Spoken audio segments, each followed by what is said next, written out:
अध्याय 13 बाज और सांप। कक्षा 8 विषय हिंदी किताब वसंत। समुद्र के किनारे ऊंचे पर्वत की अंधेरी गुफा में एक सांप रहता था। समुद्र की तूफानी लहरें धूप में चमकती, झिलमिलाती और दिन भर पर्वत की चट्टानों से टकराती रहती थी। पर्वत की अंधेरी घाटियों में एक नदी भी बहती थी, अपने रास्ते पर बिखरे पत्थरों को तोड़ती, शोर मचाती हुई। यह नदी बड़े जोर से समुद्र की ओर लपकती जाती थी। जिस जगह पर नदी और समुद्र का मिलाप होता था, वहां लहरें दूध के झाग सी सफेद दिखाई देती थी। अपनी गुफा में बैठा हुआ सांप सब कुछ देखा करता। लहरों का गर्जन, आकाश में छिपती हुई पहाड़ियां, टेढ़ी मेढ़ी बल खाती हुई नदी की गुस्से से भरी आवाजें। वह मन ही मन खुश होता था कि इस गर्जन तर्जन के होते हुए भी वह सुखी और सुरक्षित है। कोई उसे दुख नहीं दे सकता। सबसे अलग, सबसे दूर वह अपनी गुफा का स्वामी है। ना किसी से लेना, ना किसी से देना। दुनिया की भागदौड़, छीना झपटी से वह दूर है।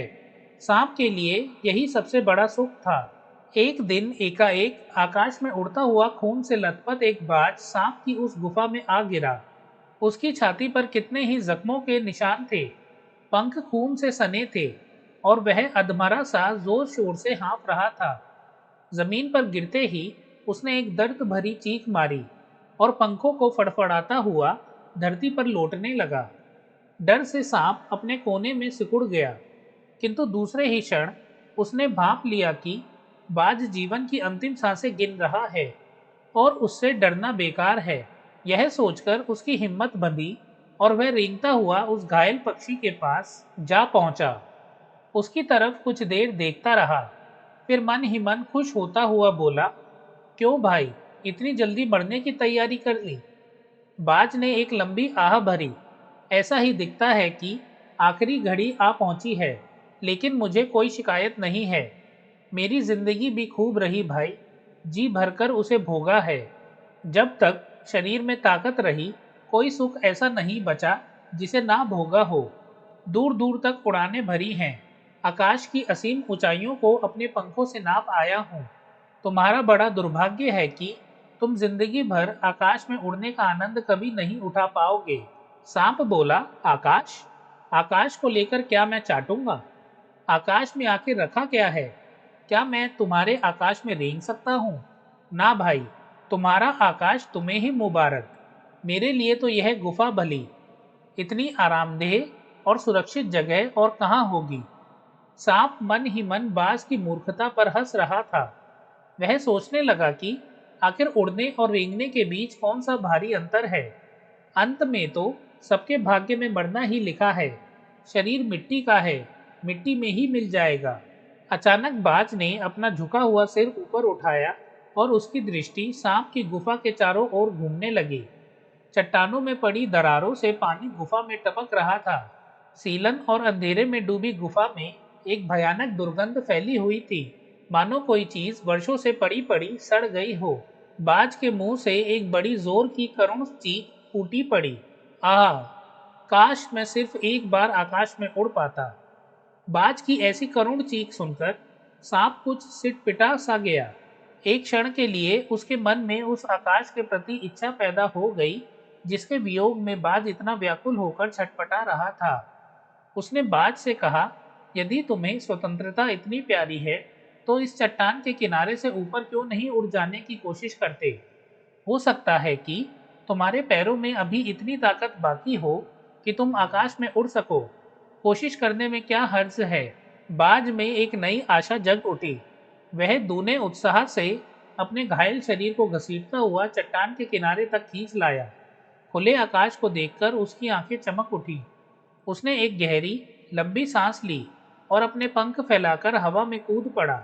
किंतु उसके टूटे पंखों में इतनी शक्ति नहीं थी कि उसके शरीर का बोझ संभाल सके। पत्थर सा उसका शरीर लुढ़कता हुआ नदी में जा गिरा। एक लहर ने उठकर उसके पंखों पर जमे खून को धो दिया, उसके थके मांदे शरीर को सफेद फेन से ढक दिया।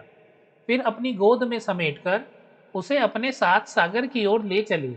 लहरें चट्टानों पर सिर धुनने लगी, मानो बाज की मृत्यु पर आंसू बहा रही हो। धीरे धीरे समुद्र के असीम विस्तार में बाज आंखों से ओझल हो गया। चट्टान की खोखल में बैठा हुआ सांप बड़ी देर तक बाज की मृत्यु और आकाश के लिए उसके प्रेम के विषय में सोचता रहा। आकाश की असीम शून्यता में क्या ऐसा आकर्षण छिपा है जिसके लिए बाज ने अपने प्राण गंवा दिए? वह खुद तो मर गया, लेकिन मेरे दिल का चैन अपने साथ ले गया। ना जाने आकाश में क्या खजाना रखा है।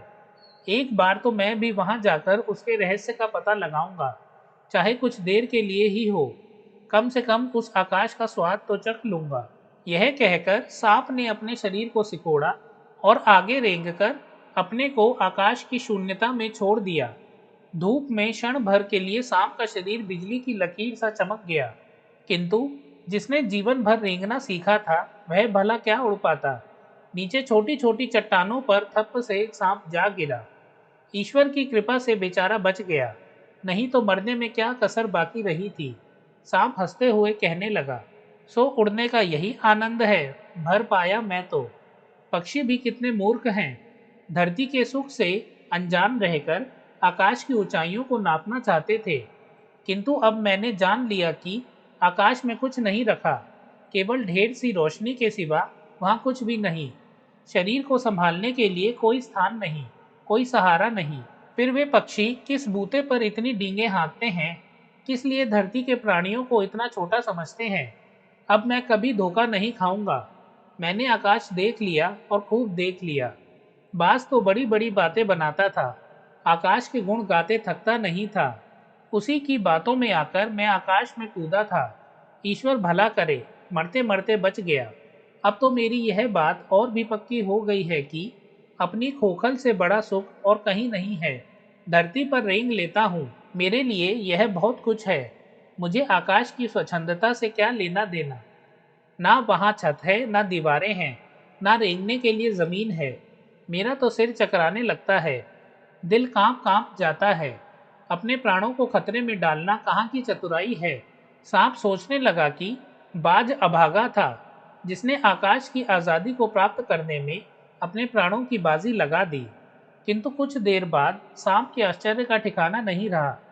उसने सुना, चट्टानों के नीचे से एक मधुर रहस्यमय गीत की आवाज उठ रही है। पहले उसे अपने कानों पर विश्वास नहीं हुआ, किंतु कुछ देर बाद गीत के स्वर अधिक साफ सुनाई देने लगे। वह अपनी गुफा से बाहर आया और चट्टान से नीचे झांकने लगा। सूरज की सुनहरी किरणों में समुद्र का नीला जल झिलमिला रहा था। चट्टानों को भिगोती हुई समुद्र की लहरों में गीत के स्वर फूट रहे थे। लहरों का यह गीत दूर दूर तक गूंज रहा था। सांप ने सुना, लहरें मधुर स्वर में गा रही हैं। हमारा यह गीत उन साहसी लोगों के लिए है जो अपने प्राणों को हथेली पर रखे हुए घूमते हैं। चतुर वही है जो प्राणों की बाजी लगाकर जिंदगी के हर खतरे का बहादुरी से सामना करे।